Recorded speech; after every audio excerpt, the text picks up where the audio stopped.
I asked my husband for a divorce because I wanted the lavish life my friends had with rich men. 2 years later, I came crawling back. But he already had a girlfriend and refused to leave her. I need to be honest about something that's been eating at me for years. I destroyed my own life, and I did it on purpose. 8 years ago, I married Holden. He was a paramedic, good man, steady income, the kind of guy who remembered to pick up milk on the way home and never missed our kids' school events. We had Owen when I was 26, Nora 2 years later. I worked as a registered nurse at the county hospital, pulling 12-hour shifts while Holden worked the firehouse rotation. We weren't rich, but we were fine. House in the suburbs with a mortgage we could handle, 2 cars that ran, family dinners most nights, fine. That word started to feel like a prison sentence. I remember the exact moment it clicked. I was on my lunch break, scrubs covered in God knows what, scrolling through Instagram. My college friend Monica had posted from some rooftop bar in Miami, her in a white bikini, champagne in hand, ocean in the background. The caption was something like living my best life, sparkles emoji, with a million hashtags. Then there was Paulina, another friend from my sorority days. She'd just gotten back from Bali with her boyfriend, some finance guy who owned 3 luxury cars. Her feed was nothing but infinity pools, designer bags, and sunset dinners that probably cost more than our weekly grocery budget. I looked down at my sad desk salad and felt something twist in my chest. That night, Holden suggested we do a family camping trip for our anniversary. Camping. I stared at him across the dinner table while Owen was flinging peas at Nora and thought, this is it? This is my life? We could go to that state park we went to last year, he said, smiling like it was some grand adventure. The kids loved it. I didn't say anything. I just kept thinking about Monica's rooftop and Paulina's infinity pool. The resentment grew like mold, slow, then everywhere at once. I started snapping at Holden over small things. Why didn't he have ambition? Why was he content with just enough? Other men were making 6 figures, taking their girlfriends to Paris, buying penthouses. And here I was, wiping down counters and packing elementary school lunches. I was still young. Still attractive. I'd kept my figure even after 2 kids. When I went out with my single friends, which I started doing more and more, men looked at me. Actually looked. Flirted. Bought me drinks. Made me feel like something other than Owen and Nora's mom. One night, Holden confronted me about it. You've been different, he said quietly. We were in bed, lights off. Like you're somewhere else even when you're here. Maybe I am somewhere else, I said. Maybe I don't want this anymore. The silence was heavy. Don't want what? He asked. This. Us. The routine. The same conversations, the same weekends, the same everything. My voice was rising. I'm 32, Holden. I feel like I'm living like I'm 60. We have a family. I know we have a family. I sat up, angry now. But what about what I want? What about my life? He didn't fight me. That was the thing about Holden, he never fought. He just looked at me with those sad, confused eyes and said, I thought this was your life. But it wasn't. Not the one I deserved. I filed for divorce 3 weeks later. Holden was blindsided, kept asking what he did wrong, if we could try counseling, if this was about someone else. It wasn't about someone else. It was about me. About the life I could be living if I wasn't tied down to a mortgage and a minivan and soccer practice every Saturday. The custody arrangement was easy. Holden wanted the kids primarily, and honestly, I agreed. I needed space. Freedom. The ability to travel, to date, to figure out who I was outside of mom. My friends said I was brave. You're choosing yourself, Monica texted with 3 fire emojis. The last night in our house, I packed 2 suitcases. Just clothes and essentials.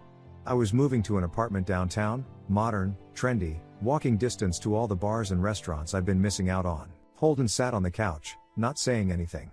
Owen was already in bed, but Nora had woken up and come downstairs. She was 4, rubbing her eyes with her little fists. Where's mommy going? She asked Holden. Mommy's going to live somewhere else for a while, he said, his voice cracking. Why? I grabbed my suitcase handles. You'll understand when you're older, baby. Nora started crying. Holden picked her up, held her against his chest, and I watched her bury her face in his shoulder. Over her head, he looked at me with something that wasn't anger, it was worse. It was pity. I walked out the door and didn't look back. The first 3 months were everything I'd imagined. My apartment was a studio in the Arts District, exposed brick, floor-to-ceiling windows, the kind of place you see in magazines. I bought new furniture, all of it white and minimalist. No sticky handprints. No toys scattered across the floor. No chaos. I downloaded every dating app. Within hours, my inbox was full. Dinner invitations, drink offers, compliments from men with good jobs and expensive watches. I went out 4 nights a week, rooftop bars, wine tastings, gallery openings. I posted everything. The cocktails, the sunset views, the restaurants with unpronounceable names. Monica commented on every photo. Yes. This is your era, fire emoji. One guy, Thanos, took me to a steakhouse where the menu didn't have prices. He worked in finance, drove a BMW, talked about his vacation home in Aspen. We slept together on the second date. He ghosted me 2 weeks later, but I told myself I didn't care. There were other men. Better men. I felt alive again. Like I'd been holding my breath for 8 years and finally broke the surface. The kids called every night at first. FaceTime before bed. When are you coming home, mommy? Owen asked, his face too close to the camera. I visit every other weekend, remember? We talked about this, but when are you coming home? I didn't know how to answer that. Soon, baby. Soon. Nora would just cry silently, her face crumpling. Holden would take the phone, say goodnight for her, and hang up before I could say anything else. I sent gifts to make up for it. Toys, books, stuffed animals. Holden texted once, they don't need more stuff. They need you. I ignored it. By month 6, the FaceTime calls got shorter. Owen stopped asking when I was coming home. Nora stopped crying. They'd update me on school and sports, dutiful, like they were reporting to a distant relative. How was soccer? I'd ask. Good. We won. That's great. Did you score? Yeah. 2 goals. Silence. Dad's friend helped me practice, Owen added. What friend? Iris. She's a teacher. She's really nice. I felt something cold settle in my stomach. That's great. I didn't ask more. I didn't want to know. Year 2 was when the shine started wearing off. Thanos wasn't the only one who ghosted. There was Preston, who turned out to be married. Felix, who only wanted hookups. Damon, who asked to borrow money after 3 dates and never paid it back. I started noticing things about my friends' lives too. Monica's rich boyfriend was actually her married boss. Paulina's influencer lifestyle was funded by credit card debt. She confessed during a drunk brunch that she was $30,000 in the hole, but I kept posting. Kept pretending. Because admitting I'd made a mistake felt impossible. The weekends with Owen and Nora became harder. They were polite now, distant. I tried to compensate, took them to expensive restaurants, bought them whatever they wanted. Can we just get pizza and watch a movie? Owen asked once. Pizza? I'm taking you somewhere nice. He didn't argue, but I saw the way he looked at me. Like I was trying too hard. Like I was a stranger. One Sunday, I dropped them off after our visit. Holden met me at the door, but someone else was in the kitchen. A woman with dark hair pulled into a ponytail, laughing at something Nora said. Who's that? I asked. That's Iris. My chest tightened. Your friend. My girlfriend, Holden corrected quietly. We've been together for 8 months. 8 months. While I was scrolling dating apps and sleeping with men whose last names I didn't know, Holden had built something real. The kids seem comfortable with her, I said, trying to sound casual. She's good with them. She's a teacher. Patient. Everything I wasn't. I drove home and poured myself wine. Then more wine. By midnight, I was drunk and spiraling. The apartment felt too quiet, too empty. My phone was full of messages from men I didn't care about and photos of a life that felt hollow. I stared at Holden's contact for 20 minutes before I finally called. It rang 3 times. Then a woman's voice answered. Hello? This is Holden's phone. My breath caught. Who is this? Oh, sorry, he's in the shower. This is Iris. Can I take a message? I sat there, frozen, the phone pressed against my ear. She was at his house. Late at night. Answering his phone. Hello? Iris said again. Are you still there? I hung up. I called back immediately. Holden answered this time. It's me, I said, my voice shaking. Who the hell was that? That was Iris. He sounded tired, not apologetic. I told you about her. You said she was your girlfriend. I didn't know she was. I couldn't finish. Didn't want to say it out loud. Living there. Answering your phone at midnight. Being comfortable in what used to be my house. She stays over sometimes, Holden said simply. The kids like her. I don't care what the kids like. I want to come by this weekend. I need to see them. It's not your weekend. I don't care. I'm their mother, Holden. I have rights, he sighed. Fine. Saturday. 2 o'clock. I showed up at 1:30. The house looked different. Small things, new curtains in the living room, flowers in the front garden, a wreath on the door I'd never bought. I stood on the porch I used to walk through without thinking and had to knock. Iris answered. She was pretty in an understated way. No makeup, hair in a messy bun, wearing jeans and an old sweater. She smiled at me, genuine and warm, and I hated her immediately. "You must be Owen and Nora's mom," she said. "I'm Iris. Come in, I know who you are." She stepped aside, unbothered by my tone. The house smelled like cookies. Actual homemade cookies, not the frozen ones I used to buy. Nora came running from the kitchen. "Mommy," she hugged me, but it was brief. Perfunctory. Then she turned to Iris. "Can I have another cookie?"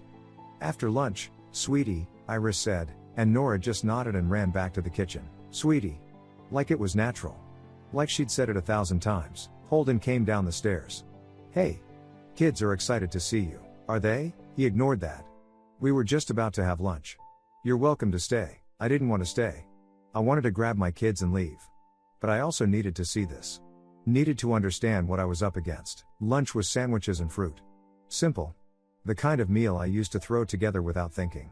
But watching Iris cut Nora's sandwich into triangles, the exact way Nora liked it, made my throat tight. Owen talked about school.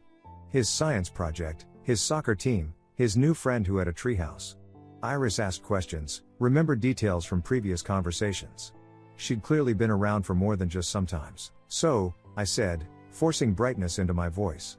"How about I take you guys somewhere special after this? That new arcade place downtown?" Owen glanced at Holden. "We kind of have plans." "Plans?" "Movie night," Nora said.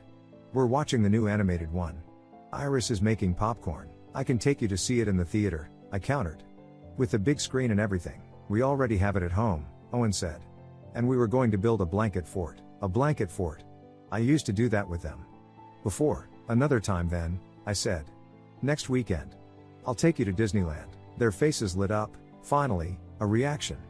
But Iris caught my eye and I saw something there. Not judgment exactly. Pity. The next few visits, I went bigger. That expensive arcade with the virtual reality games. A trampoline park. An indoor rock climbing place. I bought them new tablets, designer sneakers, toys they didn't ask for. "Mom, this is cool," Owen said about the new gaming system, but his eyes kept drifting to the clock. "You don't like it?" "No, it's great. It's just. We usually do board game night on Fridays. We can play games here. I can stay." We kind of already planned with Dad and Iris. Iris. Always Iris. At the trampoline park, Nora jumped for maybe 20 minutes before sitting down. "I'm tired." "Already? We just got here. Can we just go home?" Iris said she'd help me with my book report. "I can help you with your book report." Nora looked at me doubtfully.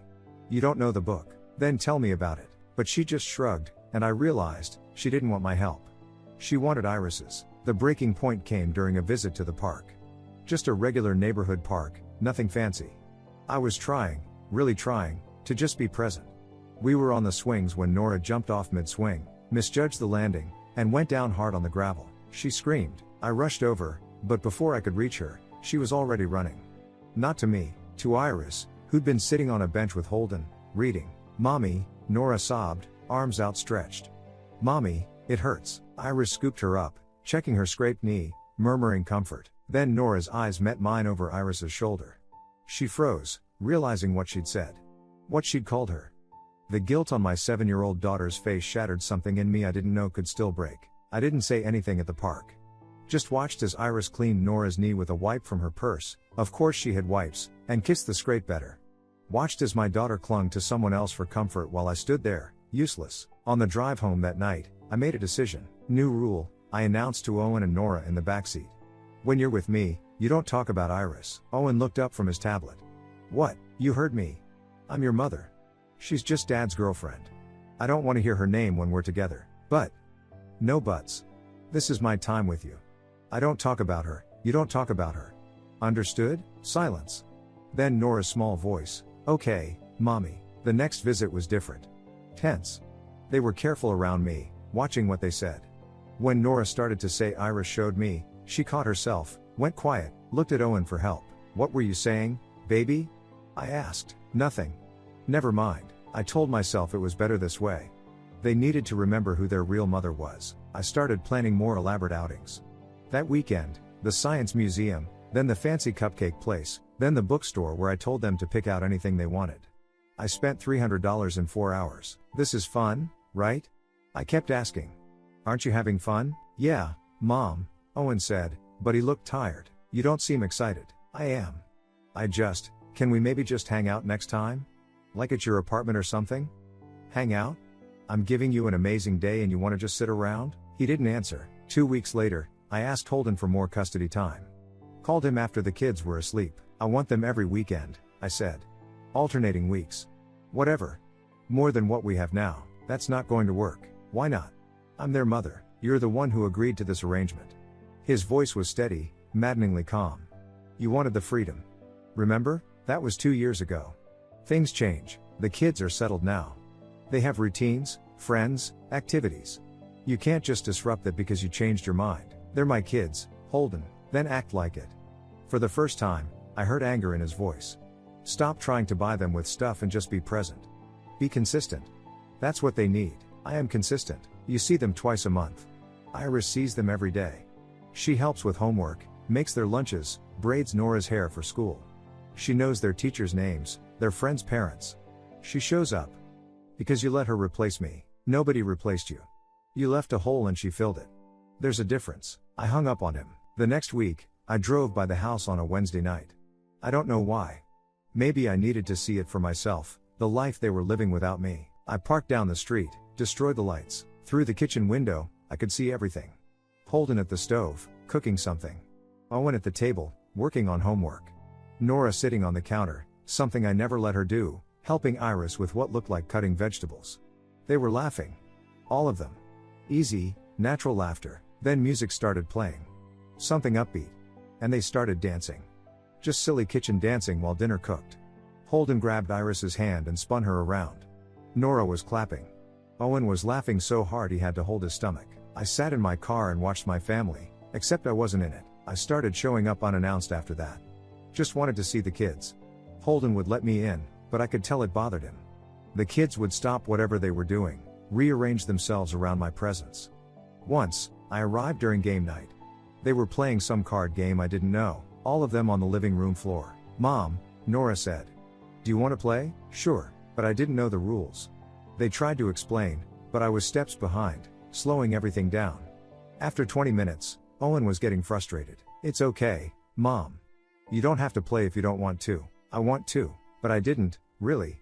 I just wanted to be part of something I could feel slipping away. Last month, I planned what I thought would be the perfect day. Zoo in the morning, lunch at their favorite burger place, then the aquarium. I had it all mapped out, but by lunchtime, both kids were dragging. Owen was quiet, barely touching his food. Nora kept yawning. What's wrong? You love burgers. I'm just tired, Mom. Tired? We're having fun. Owen looked at me then, really looked at me, and said, why do we always have to go places? Can't we just be what? Be normal. Like at home. This is normal. This is what fun looks like. It's exhausting, he said quietly. The aquarium was worse. They walked through the exhibits like it was homework, not an adventure. When we got to the touch tank, Nora didn't even want to try it. Come on, baby. You love the touch tank. I'm tired. Can we go? We just got here. Please, Mom. I looked at both of them, my kids, who had spent months trying to win back with experiences and gifts and elaborate plans. They looked miserable. Fine, I said. Let's go. We were halfway to the car when Owen stopped walking. Mom, what? He shifted his weight, uncomfortable. Can we go home early?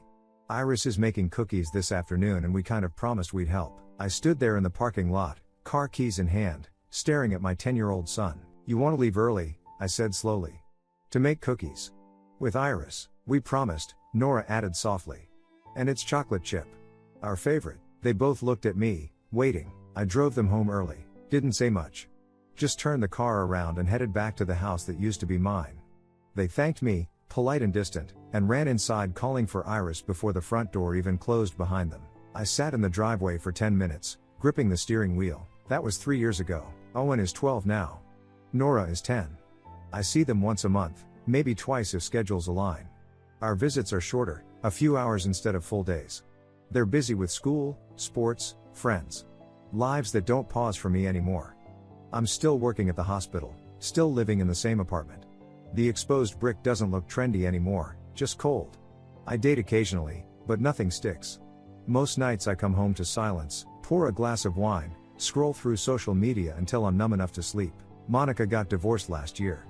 Paulina moved back in with her parents. The glamorous lives we were all chasing turned out to be just as empty as everyone warned us they would be. Last Saturday, I picked up the kids for our monthly lunch.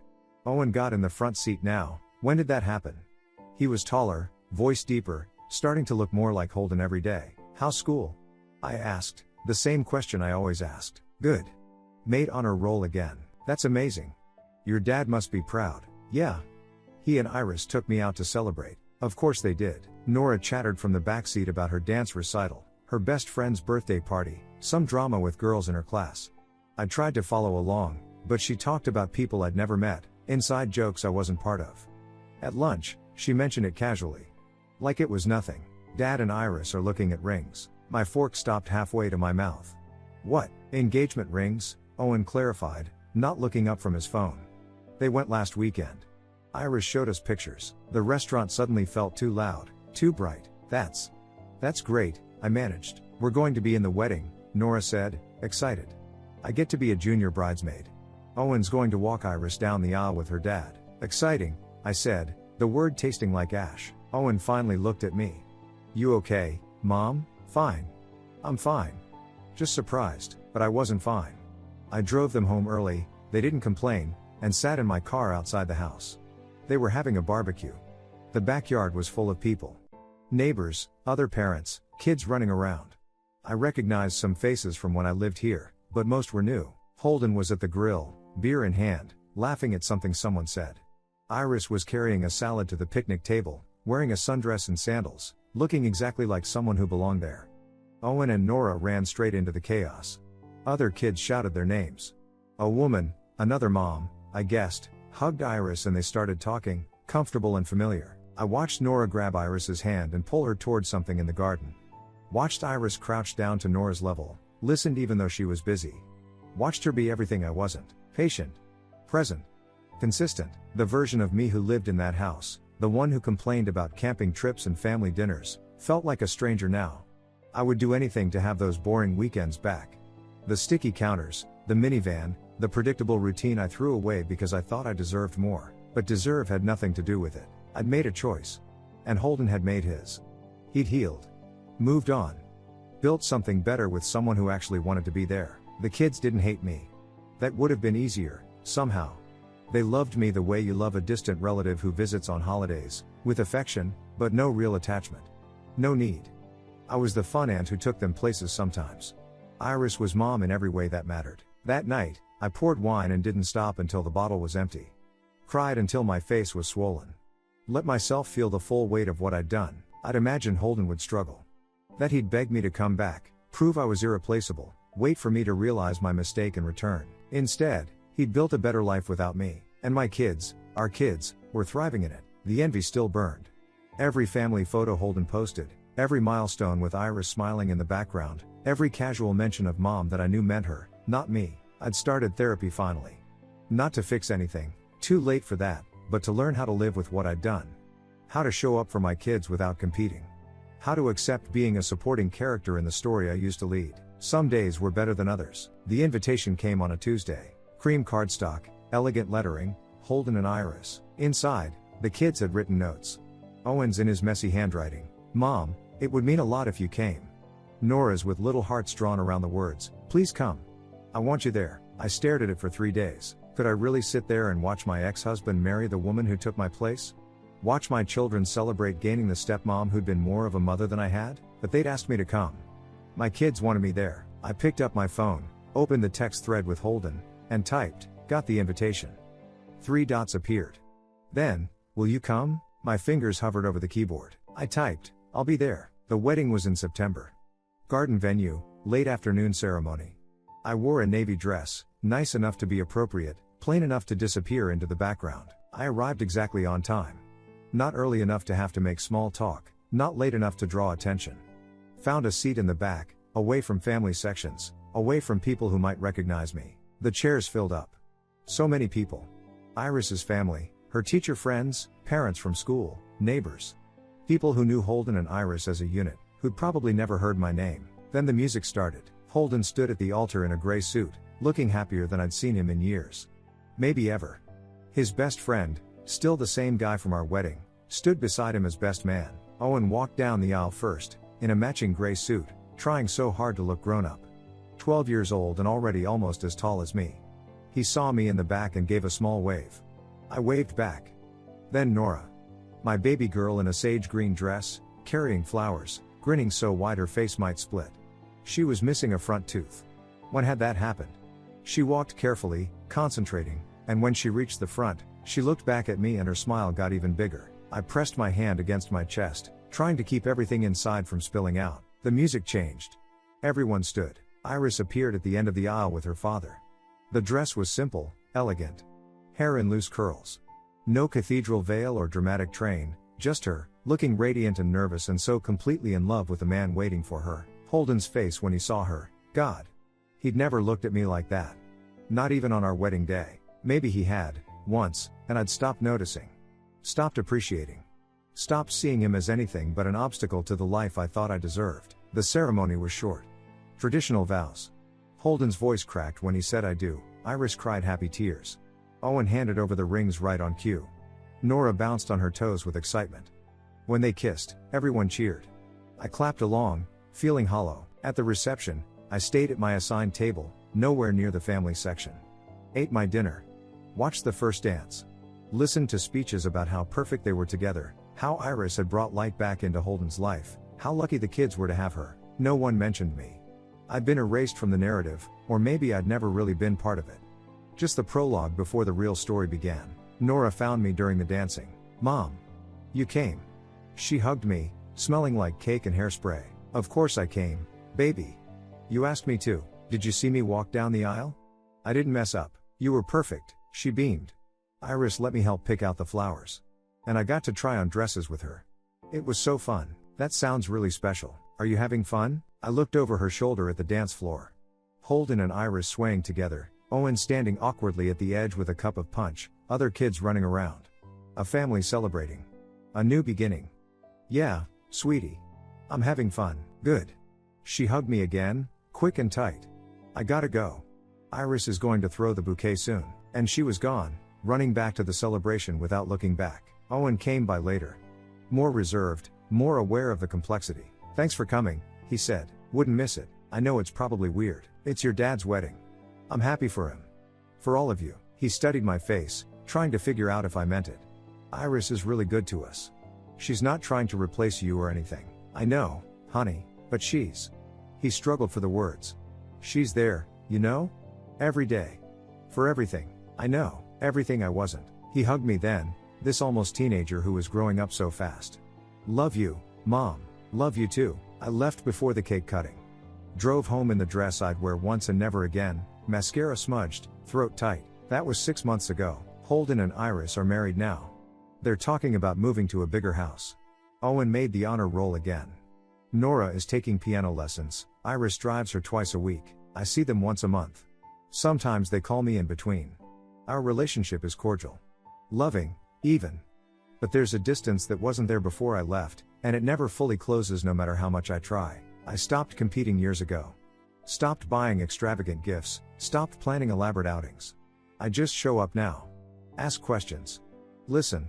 Try to be present for the small amount of time I'm allowed. But present isn't the same as permanent. And there's a difference between being loved and being needed. I scroll through photos sometimes. Holden posts them regularly, family dinners, weekend hikes, school events. In every picture, my kids are smiling. Genuinely happy.